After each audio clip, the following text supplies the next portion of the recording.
inordinate amount of time passes. It is utterly void of struggle. No ex-wives are contained within it.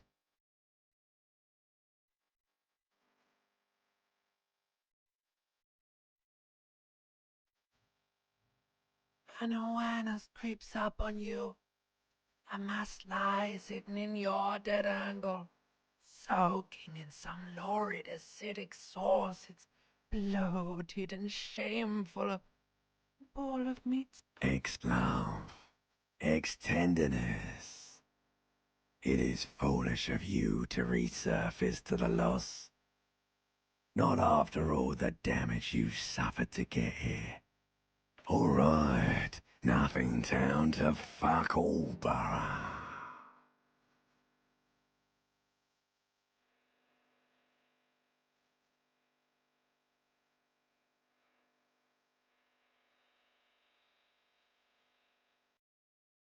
Not you. Your days of giving a shit and being that type of animal are over.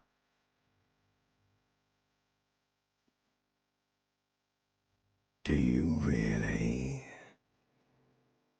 The song of death is sweet and endless. But what is this? Somewhere in the sore, bloated man meat around you. A sensation.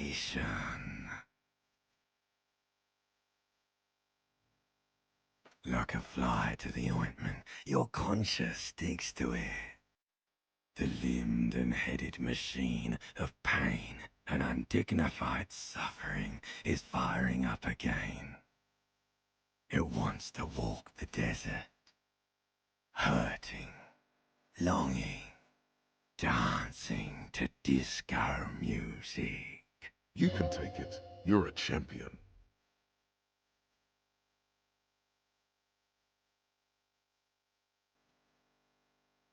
The stench of liquor rises from your mouth, and with it, an ungodly headache. A fiery streak penetrates your skull, trying to force your eyes open. It's a sound, a clarion call from hell.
This fan has two chain pull switches.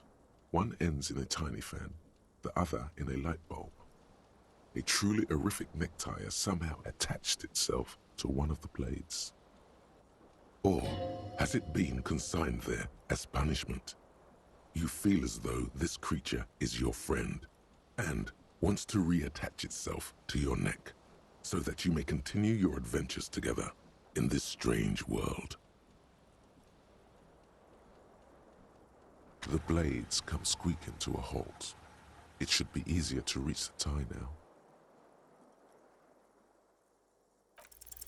You swoop up and catch the tie. Snap. It's released from the blade. Warning, warning, the necktie is no longer contained. What you have in your hand is a fantastically colorful tie with 4 or 5 different patterns. The knot reminds you of a noose.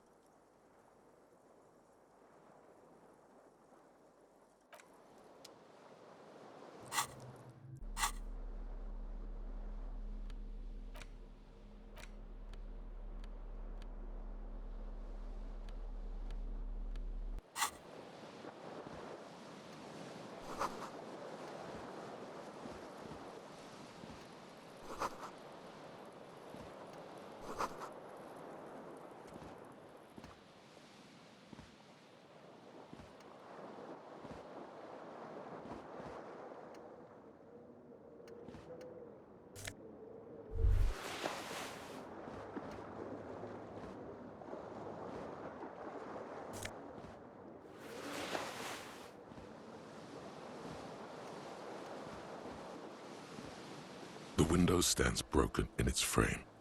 Cold wind blows in. The morning light hurts your eyes. It's hazy, but you see the ocean and some war-torn buildings.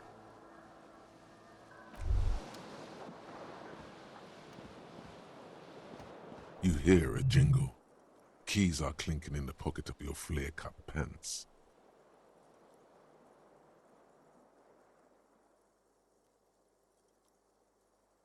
It says, whirling in rags, on the aluminium keyring. There is a single key on the ring. The number 1 is etched on it. It should open the door.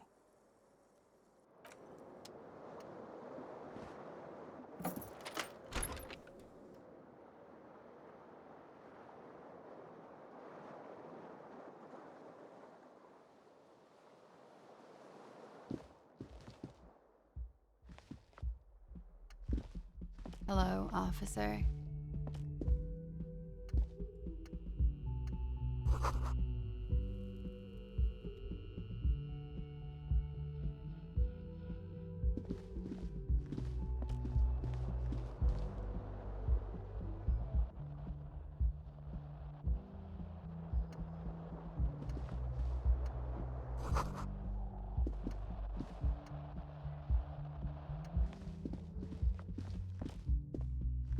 The young woman raises a cigarette to her lips. Her eyes are brown and her face is speckled with birthmarks.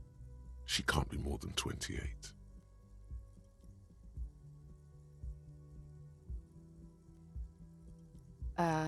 No. There's only one solution to this. You're a businessman.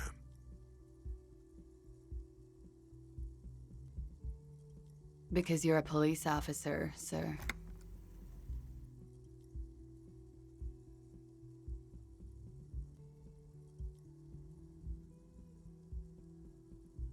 Okay, cool. I won't. She means it. She wouldn't defy authority, however sweaty and bloated it may look.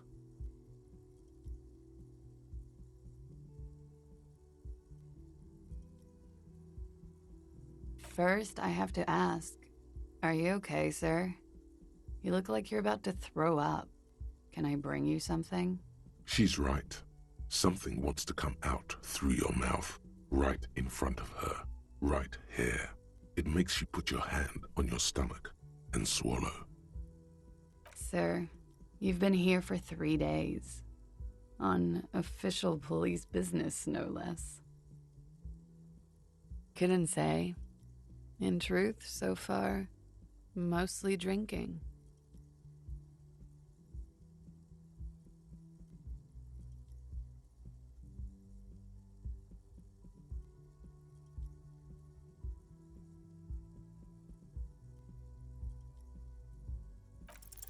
Try the expression. Come on, why are you still doing this? Alcohol raises testosterone levels, especially in men. The levels remain elevated after inebriation ends and the pain begins. You seek comfort. It's only natural. She puts out her cigarette.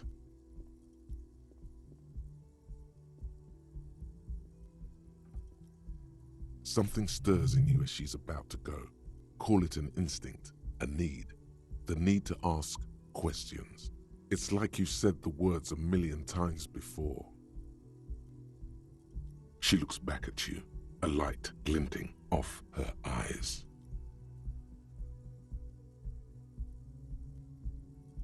Yes.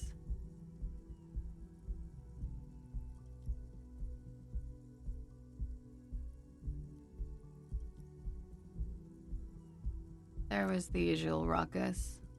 Loud disco music. I couldn't say. It's impossible to hear people speaking from over here. Yeah? Those words tell me something else. Feel like something you've said innumerable times before. Your mouth is the very shape of them. You're in a hostel, sir. We are in Revachol.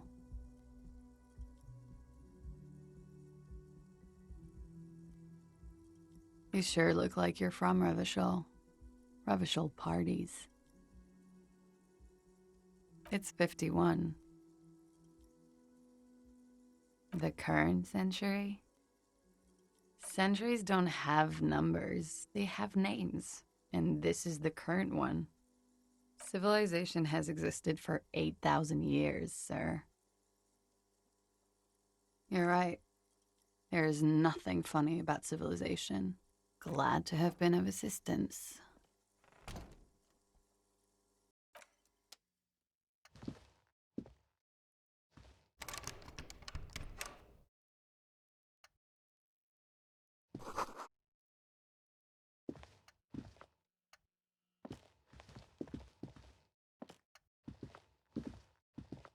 The door is closed.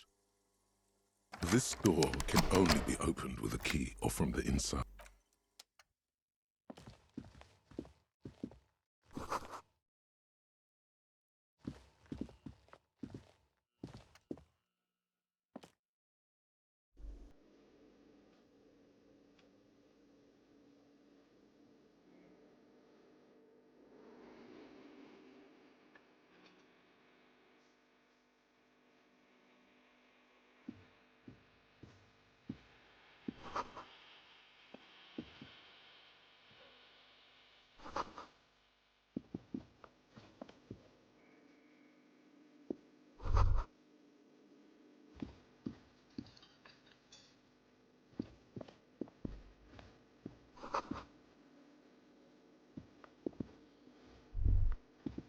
A man in his late 20s stands behind the counter, inspecting a stuffed seabird.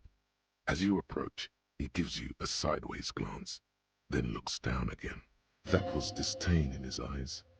Even now he's purposely ignoring you.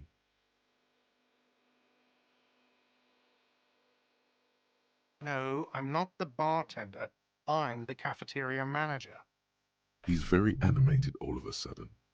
This seems like a touchy subject.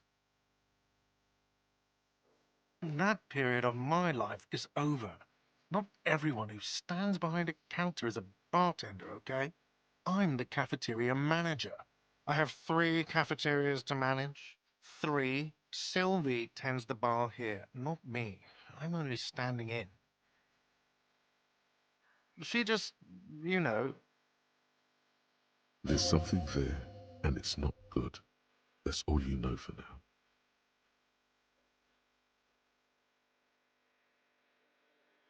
oh no, you're a hero. A real hero cop. am I? Or did you ride in, take the body down, solve the murder, and not trash my hostel room?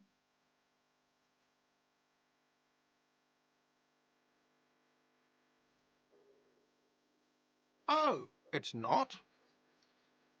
You're right. It's not. He has no respect for you personally, but this man sees himself as a law-abiding citizen, and you a representative of that law. A competent work of looks like the bird was a small engraved steel tag says something about it makes you feel bitter.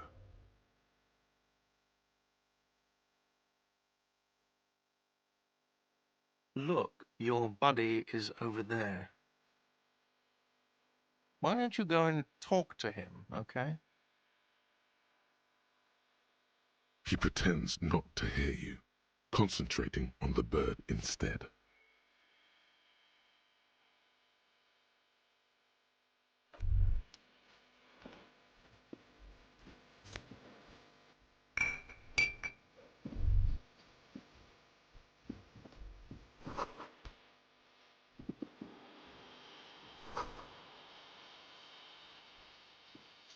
A bespectacled man in an orange bomber jacket is tapping his foot on the floor.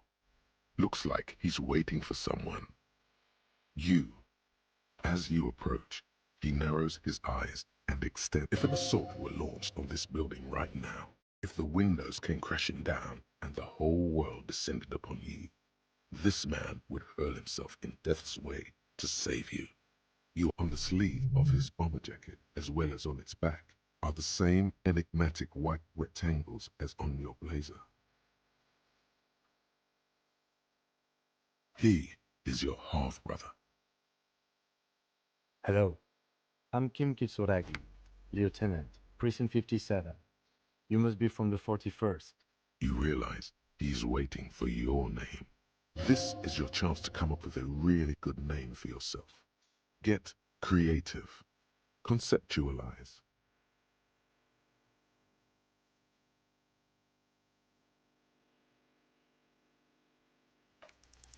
Raphael Ambrosius Cousteau.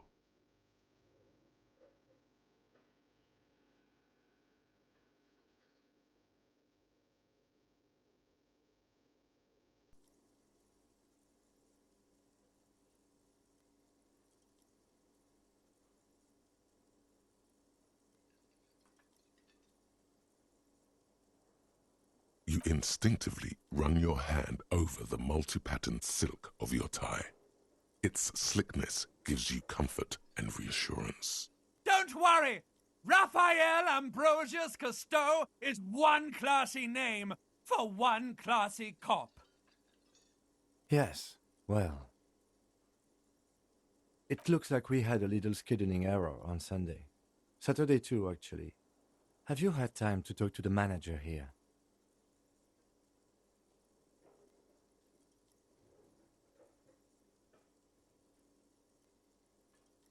If you don't mind, we should talk to him again. Ask him for a rundown of the area. Now that I'm here as well. I understand the scene is out back, right? It also wouldn't hurt to assure him the police are finally here. In full force, I mean. Have you mapped out the initial interviews?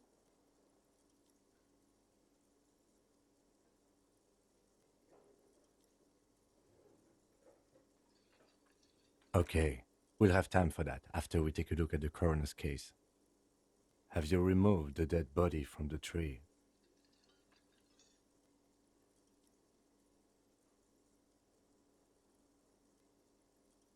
So, the body is still in the tree.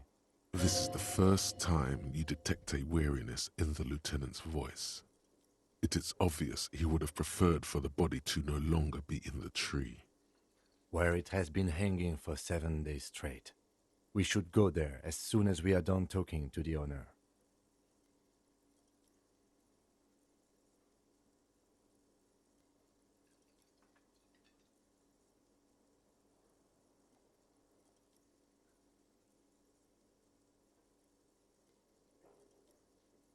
I was sent here to meet a detective from Precinct 41. You have the insignia of the Citizens Militia on your sleeve and on your back. I suppose you could be impersonating him. You could have gotten the insignia from the black market or forged it. But for now, I'm going to set those possibilities aside. I'm not from the Inspectorate General. Yes. They're not just white rectangles. They bear a halogen watermark with the letters RCM and a pattern resembling the... I would ask you to step into the headlights of my motor carriage. But again, it's none of my concern. I just need you to do your job. You mean you don't have a badge?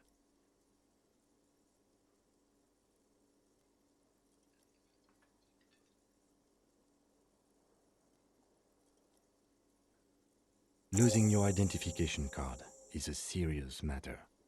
My vehicle has a shortwave. You can use it to report your badge missing. I would advise you to locate it as quickly as possible. But getting the body down should still take precedence. After you, officer.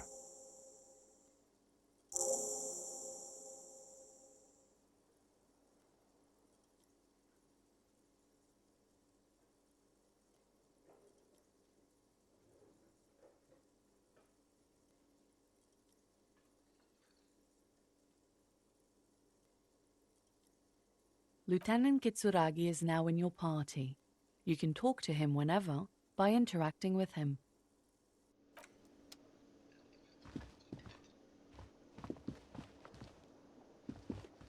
Hello, sweetie.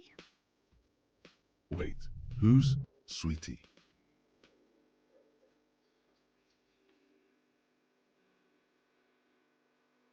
Why, you are, officer.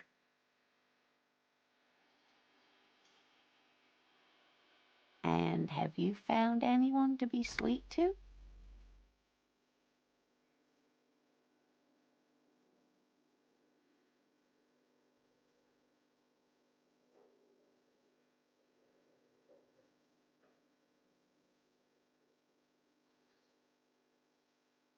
You rascal. I'm too old for you, and too married besides. Your advances haven't thrown her off one bit.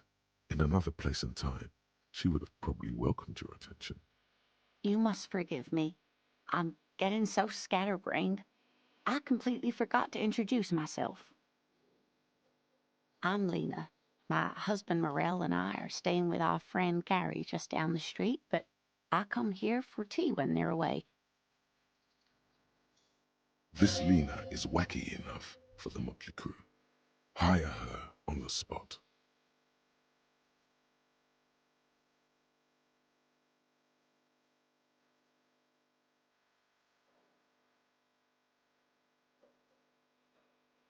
Whatever do you mean?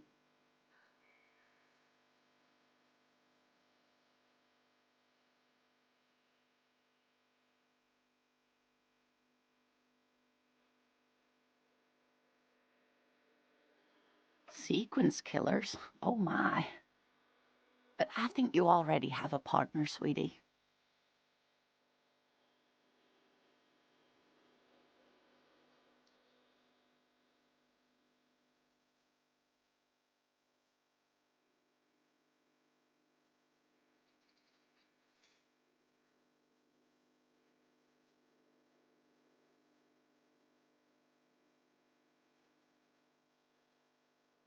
A partner who needs you to help him get a corpse down from a tree.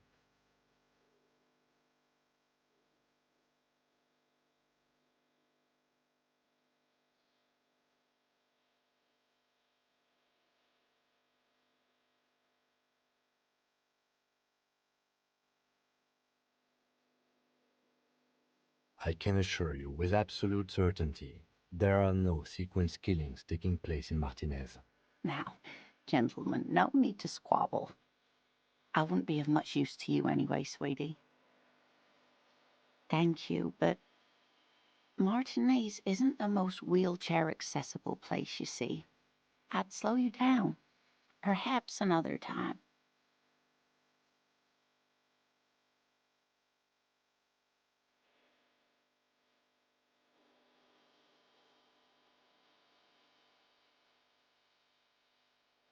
Of course, dear. Good luck with your cake.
the RCM in Martinez.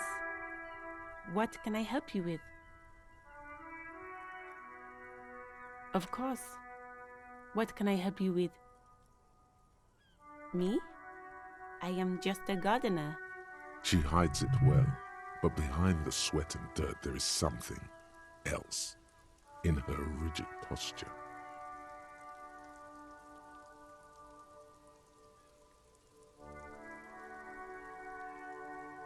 I am pleased to meet you too, officer.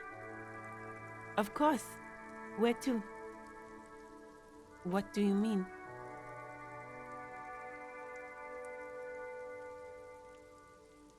We're in Martinez, sir. This intersection is called Roundabout North, I think.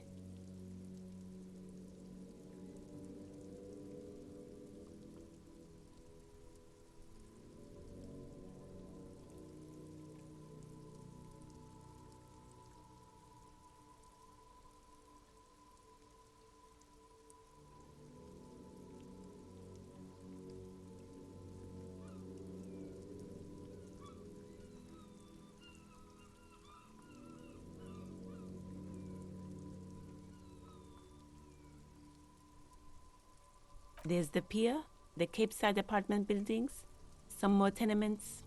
Not a lot, really. Pier? Buildings? Apartments? You should explore. The harbor gates? Some kind of commotion, I think. I don't follow the local politics. A fleet store, too.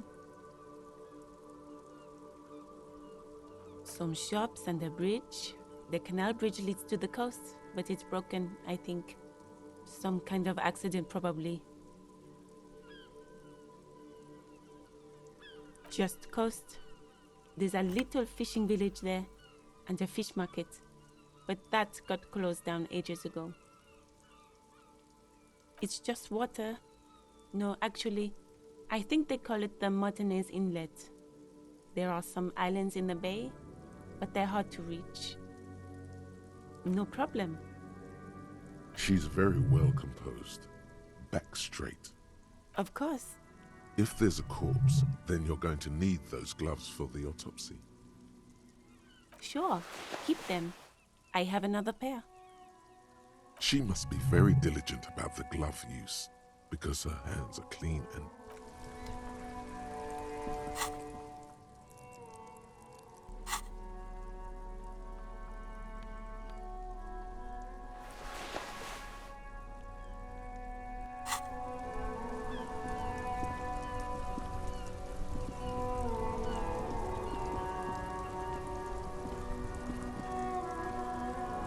Before you stands a motor carriage. The bodywork is covered in blue and white livery, bearing the number. Vapor emanates from the large. In the cabin, you are welcomed by a set of steering levers, a radio microphone on a hook, a pull-out toolbox under the seat, and the soft glow of the fuel preheater gauge. A scent of leatherwork and heavy fuel oils washes over you. The frequency tableau lights up, and a green button labeled Prime Line glows like a feline eye. And then you hear something. The soft purr of electrical kittens, radio waves cast far and wide over the metropolis. A woman's voice greets you through the static. This is Precinct 57. Hello, Lieutenant. How may I assist you? Hello, Alice. Please assist our colleague from the 41st Precinct here. I'm putting him on. Operating the radio is easy. Just be confident. You've probably done it 1,000 times. This is Officer Alice Demetri, Precinct 57. How may I assist you? Under the green Prime Line, a yellow saved button catches your eye. You wonder what the lieutenant's... Just a second, officer.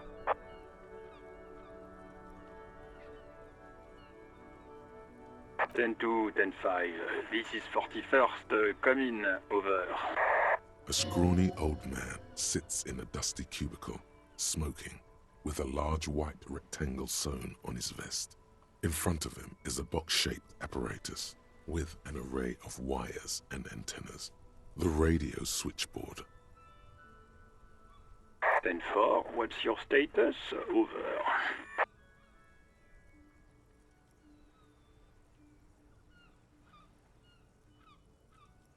10-18, 10-20, over.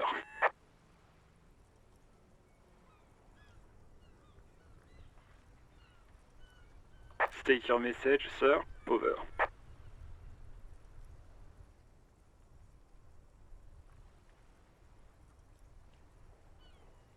10-9, repeat message. Over. 10-4, message received. This is a very serious situation. I need to 10-22 the captain. Over. Is it him? What does he want? Says he lost his badge and needs to report it. He what? He lost his badge? This is Communication Officer Jules Pidieux, sir. Over. You mean your partner? Over. What is he saying? He's asking who you are. I'm his goddamn partner. It's your partner, Satellite Officer Wittmar, sir. Did he lose his memory along with his fucking badge? Who lost his badge? Dick fucking Mullen. Who do you think? It's Officer Dick Mullen from the bestseller Dick Mullen and the Lost Identity. Dick Mullen is not your name. It's the name of a fictional detective who would not lose his badge.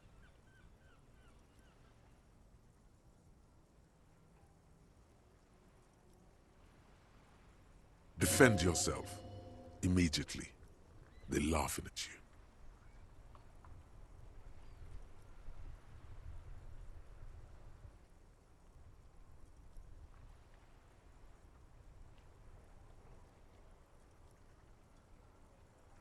Ten-4, I hear you, officer. I'm just going to make a note here that you are in pursuit of your misplaced badge. Over. Fuck me. Mac, come here. You've got to hear this. Dick Mullen lost his badge. What's going on? Super Cop here lost his badge. He lost his what now? His badge. He lost his goddamn fucking badge. 10-9, come again. I didn't get that. Over. New heights even for Captain Sober. Ask him. Ask him if he's lost his gun, too. Sergeant Orson wants to know if you lost your gun, too. Over. Check your pockets. Check your... Holy fuck. You don't know where it... Okay, it's gone. Your gun is most definitely gone. Don't sweat it, Bratan. You don't need a gun to have fun. We can still have fun. It's not all over. 10-9, come in, officer. Did you get my question? We were wondering about your gun. Over. Even before you can get the words out, everything gets scrambled in your brain. He says he didn't lose his gun. Or his phone, whatever that means. Ask him to describe it. His gun. Not his fun. Just the gun will do. Satellite Officer McLean requests a description of your weapon. Over. Oh, request a description, huh? We'll give him one. Describe the plasma gun. We can do it, brother. You have it in the nerve endings in your hand. You just need to dig into your muscle memory.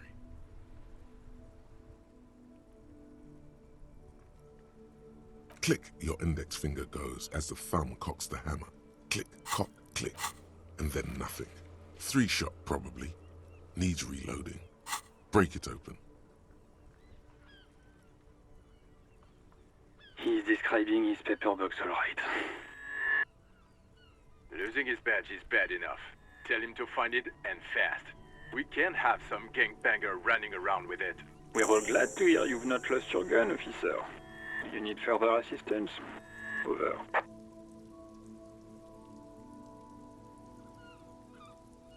Roger that. 10-10. Over and out. 18 kilometers to the south, in the 41st Precinct's relay booth, a small crowd has gathered around Communication Officer, the small room. What is going on here? Did something happen? What happened is my partner made contact, and it's not good. He's lost his badge.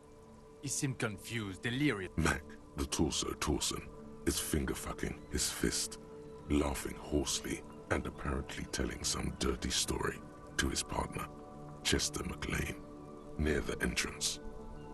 Yeah, Mullen was fucked, all right. Sounded fucking drunk to me. Yeah, Mac's right. That was some gnarly shit there. Enough! None of this is funny. It's fucking sad. That's what it is. He's a cop. He's one of us, goddamn this. We must help him.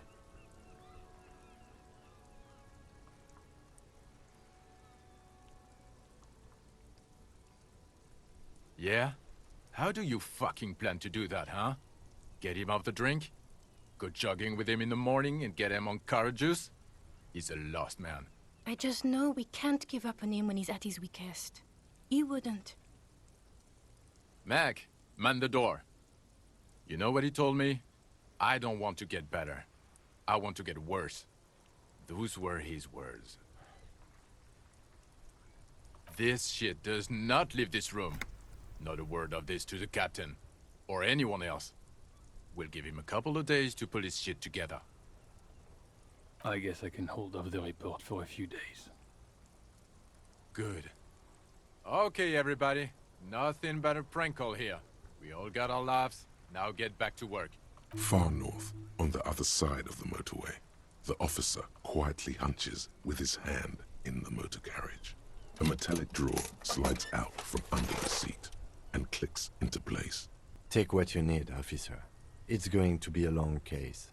I'm not protective of my tools, like some men are. He's clearly a little protective of his tools. But what can you do?